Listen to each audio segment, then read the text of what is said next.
এসেছে দেশ গঠনের স্বার্থে, দেশের মানুষকে নিয়ে সমাজ পরিবর্তনের লক্ষ্যে ইন্ডিয়ান সেকুলার ফ্রন্ট রাজনীতিতে এসেছেন।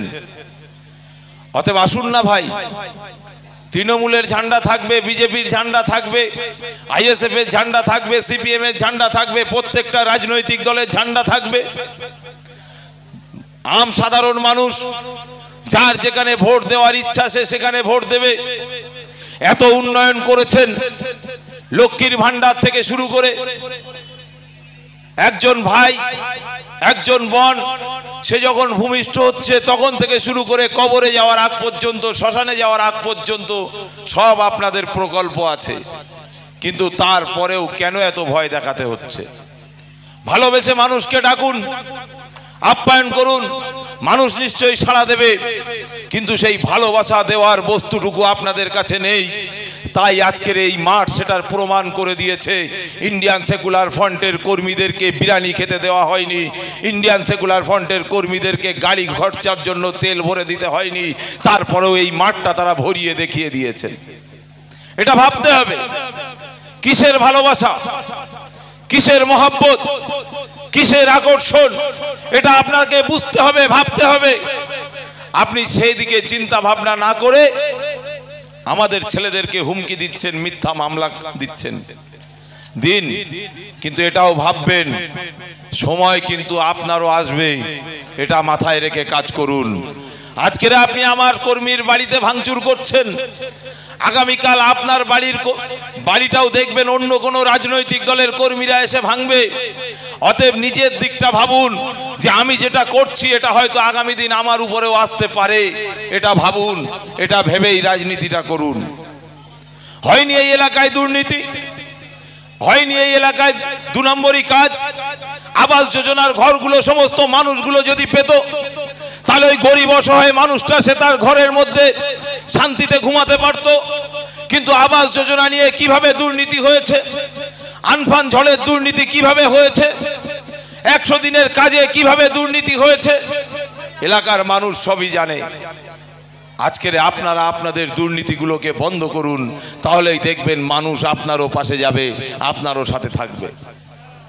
আমরা ইন্ডিয়ান সেকুলার ফ্রন্ট পরিষ্কারভাবে বলেছি যে এই পশ্চিম বাংলায় বিভিন্ন রকম ভাবে বাইনারি পলিটিক্স শুরু হয়েছে। আমরা লক্ষ্য করে দেখেছি দিদিমণির আর মোদির যে সেটিং, সেই সেটিং রাজনীতি এই পশ্চিম বাংলায় চলছে। নরেন্দ্র মোদির যে সমস্ত ক্যান্ডিডেটগুলো এই পশ্চিম বাংলায় আছে সেই ক্যান্ডিডেটগুলোর দিকে ফিরে তাকান, আর অন্যান্য রাজনৈতিক দলের ক্যান্ডিডেটগুলোর দিকে ফিরে তাকান, আর তৃণমূলের ক্যান্ডিডেটগুলোর দিকে ফিরে তাকান। পরিষ্কার। আমার এখানে এক ভাই বলছিলেন, যদিও আমরা ওই কথাগুলো বলি না, আমরা যারা তৃণমূলের বন্ধু, আমাদের মাইকের আওয়াজ যাদের কানে যাচ্ছে তাদের উদ্দেশ্যে বলতে চাই, আপনারা আপনাদের ঊর্ধ্বতনদের কাছে জিজ্ঞাসা করুন হাজী সাহেবের মতো ব্যক্তিকে কেন বসিরহাটে প্রার্থী করেছে, তার কৈফিয়ত আপনি নিন। আপনি জিজ্ঞাসা করুন। হাজী নুরুল সাহেব তো এক জায়গায় এমএলএ আছে, হাজী নুরুল সাহেব তো বিগত 5 বছর এমপি ছিলেন। আজকের দিনে ওই ধরনের একজন মানুষকে এমপি টিকিট না দিয়ে এই বসিরহাটবাসীর মধ্যে থেকে, বসিরহাটে ভালো স্বচ্ছ দুর্নীতিমুক্ত মুখ বসিরহাটে তো আছে, তাদের মধ্যে থেকে কাউকে দিতে পারলেন না কেন? এটা আপনারা কৈফিয়ত করুন, এটা জিজ্ঞাসা করুন।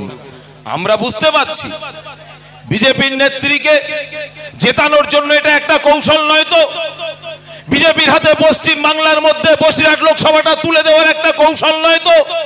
এটা আপনাদের ভাবতে হবে যাতে হাজী নুরুল প্রচার প্রসার না করতে পারে। কেন একবার প্রচারে এলে তাকে 7 দিন আইসিইউতে থাকতে হবে, সেই ব্যবস্থা যাদের আছে।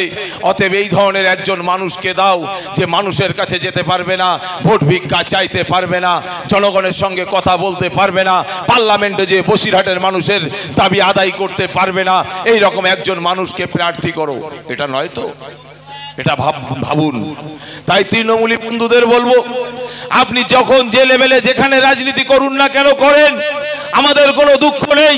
কিন্তু আপনার কণ্ঠ হয়ে কথা বলার জন্য, আপনার অধিকার আদায়ের জন্য, আপনার বাচ্চার ভবিষ্যতের লক্ষ্যে, আপনার মা বোনের ভবিষ্যতের লক্ষ্যে আপনি একটিবার খাম চিহ্নে ভোট দিয়ে বসিরহাটবাসীর কণ্ঠ হয়ে আক্তার রহমান বিশ্বাসকে পার্লামেন্টের মধ্যে পাঠান। দেখবেন আগামী দিন বসিরহাটের রূপরেখা পরিবর্তন হবে, পাল্টে দেবে। এই 5 বছরের মধ্যে এটা আপনারা দেখে নেবেন।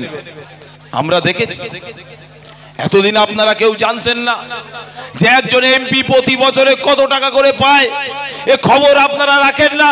কিন্তু আমাদের বিধায়ক নওশাদ সিদ্দিকী তিনি বলেছেন একটা এমপি প্রতি বছরে 5 কোটি টাকা করে পায়, তাহলে 5 বছরে 25 কোটি টাকা।